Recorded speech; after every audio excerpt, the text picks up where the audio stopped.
Okay, so if you've ever found yourself staring at the back of a giant TV setup, or maybe wrestling cables in an IT closet, you know the pain. HDMI cables. Oh, yeah. They're just, well, they're the bottlenecks, aren't they? Try running one more than, what, 50, 60 feet? Forget it. The signal just tanks. Or the cable costs a fortune and weighs a ton. Exactly. It's a mess, especially when you scale up. And that's the thing, right? Big commercial setups, think control rooms, digital signage, everywhere. They don't just need one signal. They need dozens. 20 sources, maybe 35 screens. Instantly becomes this huge infrastructure challenge, not just a cable problem. Right. But today, we're actually flipping that. We're doing a deep dive into the solution, not the problem. We've been digging into the documentation for some serious commercial gear. Specifically, these high-density HDMI Matrix Switchers, you know, the ones that can handle massive setups like 36 inputs and 36 outputs, all 1080p. Yeah, and our mission here really is to get under the hood. We're looking at systems like the WolfPack Lite, trying to figure out how they beat those two core problems: distance and scale. How do you send perfect video so far to so many places reliably? It's the tech that makes those big, complex video systems actually work. Precisely. It's the bridge. And that big number you mentioned, it kind of sets the stage for this whole thing, doesn't it? We're talking systems that can be configured all the way up to 36 HDMI inputs feeding 36 Ethernet outputs. 36 by 36. That's a lot of video streams to manage simultaneously. Real orchestration, like you said. Okay, so let's tackle that first monster: distance. We know the scale can be huge, 36 outputs, but running 36 traditional HDMI cables hundreds of feet, I mean, that's just impossible, practically speaking. Financially ruinous and, yeah, a technical nightmare. You wouldn't do it. So how do these systems just sidestep that whole issue? Well, this is where the real engineering pivot happens. They use proprietary tech. And the system we looked at is called LHDT. Stands for Long HDMI Distance Technology. LHDT. Okay, and the key thing is, it's not about making a better, thicker HDMI cable. It's about, ditching copper HDMI entirely for the long haul. Right. So where does the signal actually go? What cable are we using? Simple, standard network cable. The Ethernet cable's already running through walls everywhere. CT5E, CT6, CT7. Ah, okay. So it's converting the HDMI to run over a standard network line. Exactly. And this LHDT tech, it pushes that signal up to 450 feet. Whoa, hold on. 450 feet over regular SICA cable. Yep, 450 feet. Compare that to a good active HDMI cable, which might, struggle past 150 feet reliably? Yeah, that's a huge difference. And you're using lightweight, cheap network cable instead of those big, expensive HDMI snakes. What does that mean for the folks actually installing this stuff? It's massive. Two big things. First, the cost of the cable itself is way, way lower. CT6 is, comparatively cheap. Second, think about pulling it. Oh, I'm thinking about it. Pulling 36 thick HDMI cables versus 36 light Ethernet cables? Exactly. The labor involved, the physical difficulty, it just plummets. It kind of shows how IT infrastructure is basically swallowing AV infrastructure for anything complex. The cabling is just better suited for it. I can definitely feel the pain of pulling heavy cable bundles. It's the worst part of the job sometimes. But, okay, sending HD video 450 feet over twisted pair. Usually there's a catch, right? What about image quality? That's always the question, isn't it? The claim here, and it's pretty bold given the tech, is that the picture quality looks, and I'm quoting here, like you are using a 3-foot HDMI cable. Okay. That's a strong claim. So near lossless quality at that distance. That's the promise. And importantly, while they suggest using KT6 for new builds, which makes sense. Yeah, standard practice now. It's also compatible with older CT5E. So if a building already has CT5E runs in place for networking, you might be able to reuse them for this video system. Huge cost-saving potential there. Okay, that makes sense. But, there's a big standard out there for sending AV over network cables, right? HD-based. So why develop a proprietary thing like LHDT? Doesn't that kind of lock you into one company's gear? That's a really sharp question. And it's relevant because the source material does mention this company is an HDBaseT.org approved adopter. So they're clearly aware of and involved in that ecosystem. Right.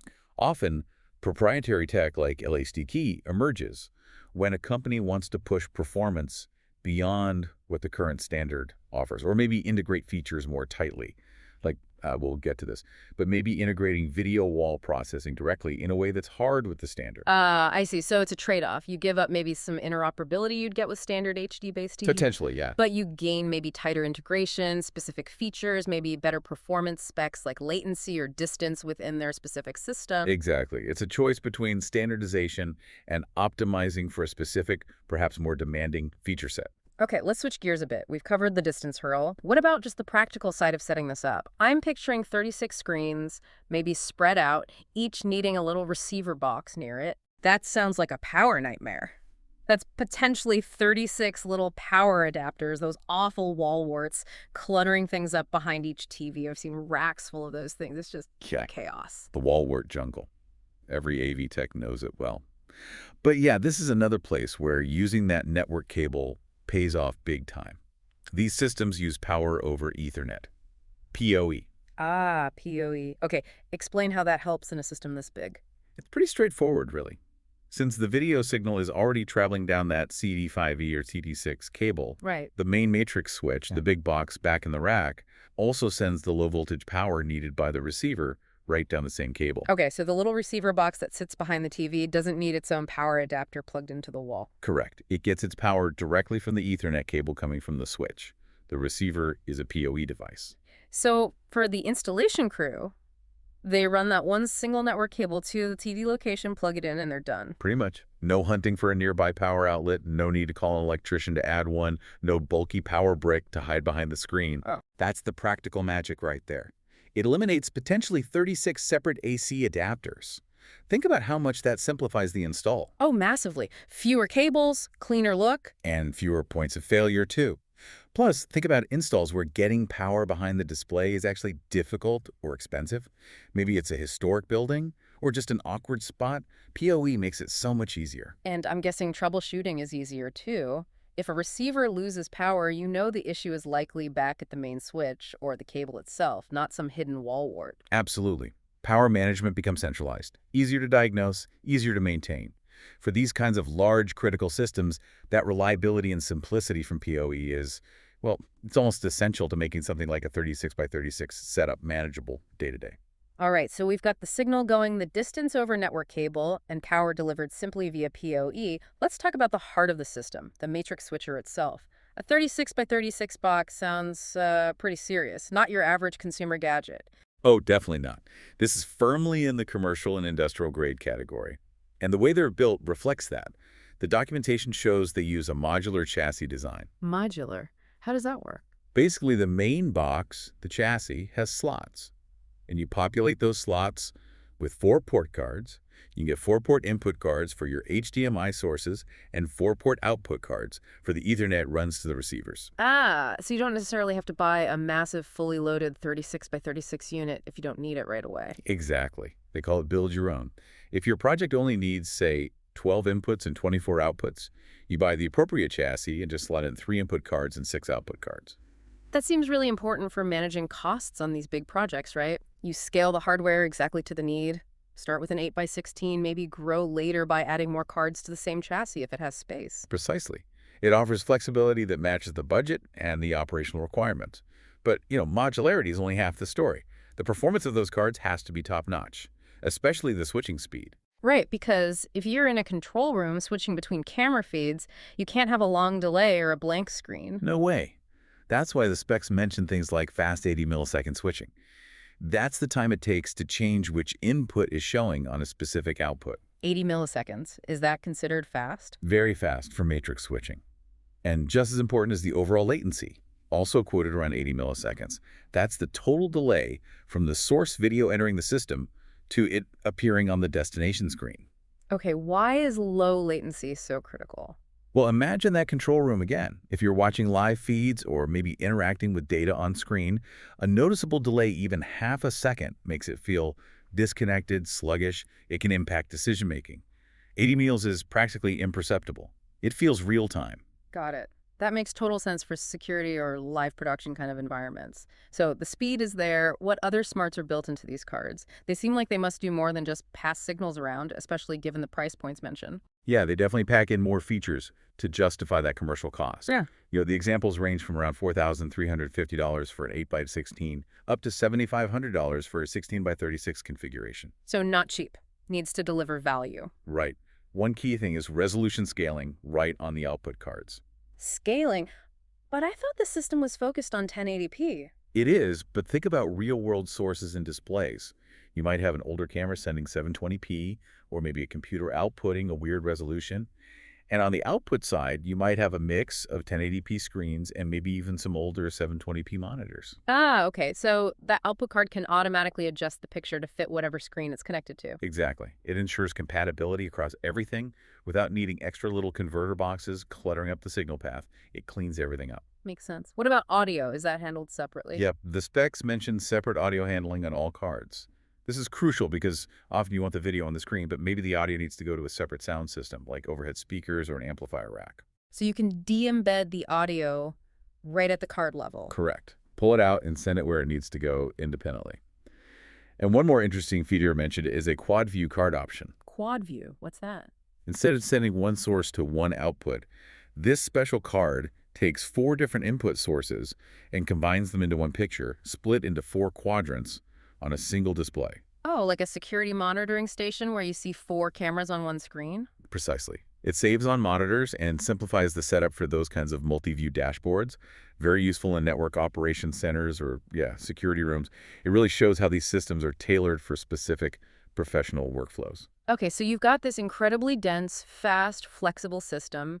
How do you actually control it all? Switching 36 sources to 36 destinations sounds complicated. Yeah, you definitely need good control options. The documentation lists several ways: dedicated mobile apps, a web-based GUI, basically a website you access over the network, and of course, physical buttons on the front panel of the switcher itself. That web GUI seems essential, right? For IT teams managing this remotely. Absolutely.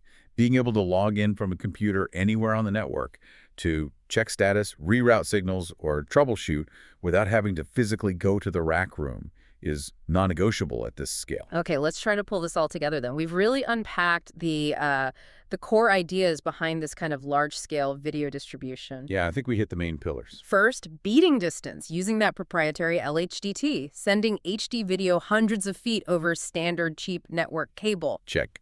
Replacing bulky HDMI with TNT6. Second, solving the power delivery mess using PoE. One cable for signal and power to each remote end. Super clean. Definitely simplifies the install side hugely. And third, the switcher itself. Modular design using those 4-port cards for custom scale, plus really fast switching and low latency, and all those built-in processing features like scaling and audio handling. Right. High density and high performance in one box. So the big takeaway here for you listening, it seems, is that handling lots of high-quality video over long distances isn't really an AV cable problem anymore. It's become a network problem solved with network infrastructure. That's a great way to put it. The game has fundamentally shifted onto network cabling.